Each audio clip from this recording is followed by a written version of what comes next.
Now, joining us from the UK, precisely from Manchester, is an exceptional creative architect and the founder of Taylor Furniture, Jumoke Dada. Welcome to Breakfast Central. I'm so happy to be here. Thank you for having me. Thanks for joining us. Now, quickly, what skills have you been able to hone throughout the years, and how can kids begin to emulate your abilities in today's world? I think luckily, like most of the things that you need to like maybe to be successful in life, you don't have to learn most of those things from school. And I think like that's basically like my story. For me, I would really say like some of the things that really helped me, in trying to like grow a brand is like, my ability to dream, and kind of focus and also being resilient along the line. I think those three things has kind of helped me. I think if you have those three things, basically you can basically do anything you put your mind into doing. And yeah. Absolutely, the ability to dream. It will be interesting. Before we wrap up, I'm going to ask you what your childhood dream was. But let's talk about your business.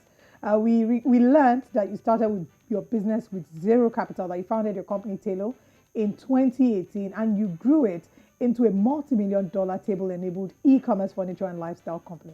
Tell us about some of the obstacles that you had to encounter along the way, and what are some of the things you had to deal with. When I was starting Taylor, at the very beginning, my parents wanted me to like, I studied architecture from University of Lagos. So like since I was like 13, my dad told me I was going to be an architect. So all my life, I've been preparing to be an architect. So if along the line I decided that, what, I don't want to do this, I really want to like set up something, then, that caused a bit of friction, coupled with the fact that I had to use my school fees to do that. Wow. So like they weren't like so receptive. And because of that, I just had to like do all of those things on my own.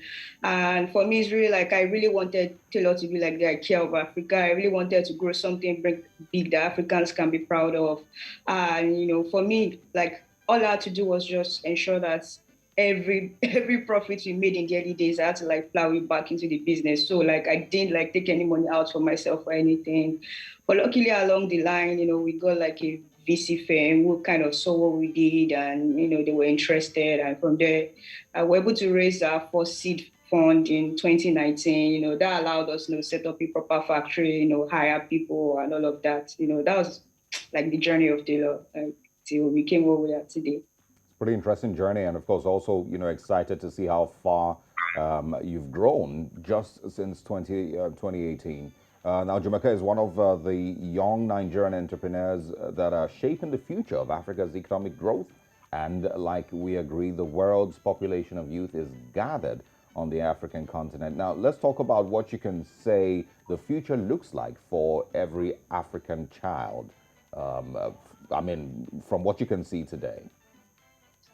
I feel every African child has like that potential to be, whatever they want to be. Like I said, be able to like dream big, be focused and be resilient. I just feel like there's just a little tweak that has to be made, which is like the like awakening of our minds as Africans, where we've lived in an environment, where we see like mediocrity thrive, right? And for young people, especially kids, like I was lucky to have my dad, like exposed me to a lot of things at a very young age. That kind of like changed my mindset on a lot of this, on a lot of things that's kind of helped me as an adult, even running a business, for instance. Like renewing of the mind, and also like giving like kids the right opportunity, to express themselves, to, also support them in whatever thing that they like want to do, or whatever talents they have. I feel like those two things really go a long way in helping like most African children achieve their potentials. Yeah. All right. Talk to us, Jumoke, about your company's workforce. You're a young CEO, and talk to us about how you've been able to deal with managing people who work with you. What I tell people when they come to Taylor is this: when you come to work at Taylor, you don't come to work for me. Like I always tell them, once you are getting to Taylor during orientation, you get to know what the vision of the brand is, where we are going. And if you say you're working for Taylor, you are working towards that vision, right? And I think the vision is so exciting. Where we are going is so exciting. Luckily, like some of them like happen in like a few years. So for instance, a brand starting from Lagos from zero capital is in Nigeria, is in Nairobi, also spreading to other countries as fast as possible. I think that vision, keeps a lot of people, happy and excited to work at Taylor.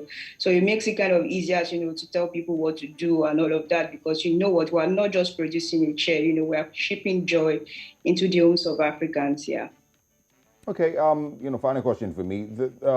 What would you say was the main factor that made Taylor so successful in such a little time that maybe other brands out there may need to look at?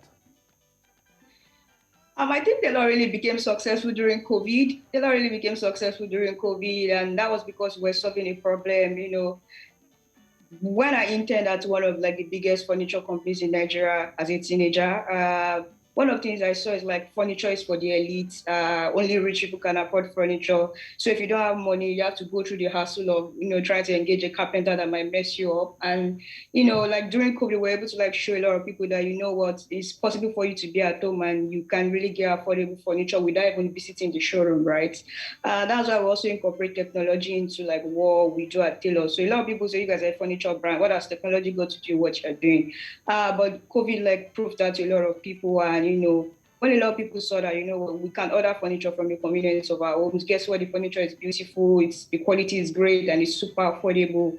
And a lot of people jumped on it, and basically and also a lot of young people love the brand, and like the vibe is there. So The vibe is there.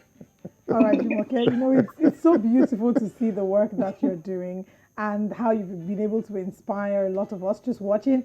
And the great, I almost mentioned that we've seen a lot of these brands around the country, and we're looking forward to seeing it in our studio as well. Let's talk about kids. You did mention that as a teenager, you had already started interning with one of the biggest manufacturing companies or furniture companies in the country. Let's talk about what advice you would give to young children, teenagers or younger ones who maybe want to be architects someday and have a brand as solid as yours. Now, just think whatever you put your mind into, like you can achieve it, you can do it. Don't let anybody tell you like you can't be anything. As long as you see it in your head, and I think that's what has helped me. As long as you see it in your head, you can do it. Anything you see in your head, you can do it. If you condition your mind to do it, like if your mind tells you can do it, then you obviously can condition your body to to do that. So I think basically whatever you see in your head, you can do it. Don't let anybody tell you otherwise. Absolutely. And of course, it's a really inspiring story from Taylor. We wish you more levels of success, and of course, we have a conversation that will continue. We started it before we came on live. We'll continue it right after the program. Thank you so much, Jumoke Dada, for joining us. Thank you.